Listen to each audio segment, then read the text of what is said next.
Apostle John, he wrote in 1 John 4, he says, anyone who does not love does not know God, because God is love.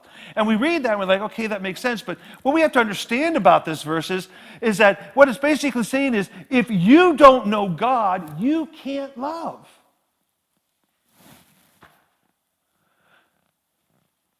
Because if you know God, if you truly know Him, and you're walking in the Spirit, you're going to love others, because that's who God is. Love comes from God through the Holy Spirit. And unless God is pouring His love into us through the Holy Spirit, we're not going to love others. Oh, we may act like we do. Many times we act like we love, and it's in a selfish way because we're trying to get something out of it. In our humanness, we want to love others, but unfortunately, it's usually because we want them to love us back, or we need something from them. But do we really love sacrificially? And that is what God's love is. And that is the love that Paul is saying we need to do for each other. So when we serving each other in love comes about, when it should come about, it's because of the Spirit. It's a spiritual issue. We have to rely on the Holy Spirit working inside us so that we can be what God calls us to be to each other in this world. You see, Paul's purpose in writing the book of Galatians, the letter of Galatians is what it is, especially this passage, is to help us focus on the sufficiency of the Spirit, because there is insufficiency within us. We're not sufficient. His goal is to convince the Galatians, and ultimately to convince us, to rely fully on the Holy Spirit for the nitty-gritty, everyday things in our lives. Look what he says in verse 16. He starts this out, he says, "But I say, walk by the Spirit, and you will not gratify the desires of the flesh." See, there's this sufficiency that's supplied by the Holy Spirit to overcome the fallen flesh. We all deal with it. We all deal with our fleshly natures, and we struggle with it. And we think, okay, I'm just going to do better this time. I'm not going to do that thing I'm not supposed to do. I'm just going to ignore it and walk away from it. And yet that flesh just rears itself up, and it wants us to do it anyways. And so what do? We give into it. And Paul says, that's because you're trying it on your own. You need the Holy Spirit to help you. On our own, we can't do it. But see, with the Holy Spirit, we can have victory over the flesh in our daily warfare. And it is a daily, moment-by-moment battle. You cannot let your guard down.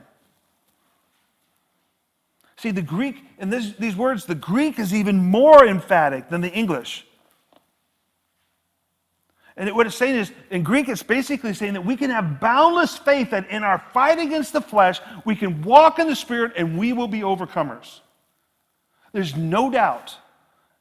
The Greek words mean there's no doubt that we can do this. But we have to. We have to do it. Now, our enemy is strong. The flesh is strong. If you don't think your flesh nature is strong, just let it run its course. It will destroy you. It is strong.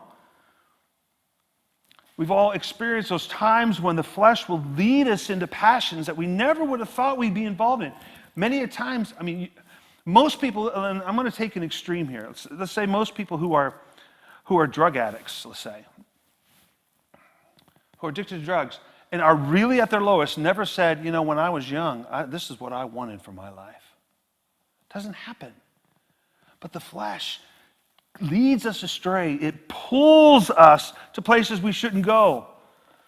We must fully believe that the Spirit is stronger and that the Spirit will ensure our victory. We have to trust the Holy Spirit. Because there's not going to be a stalemate in this battle. One side will win over the other. There is no evens. It's either God wins or our flesh wins. Paul says this because the desires of the flesh are against the Spirit. And likewise, the desires of the Spirit are against the flesh. It's a constant fight. and one side will win.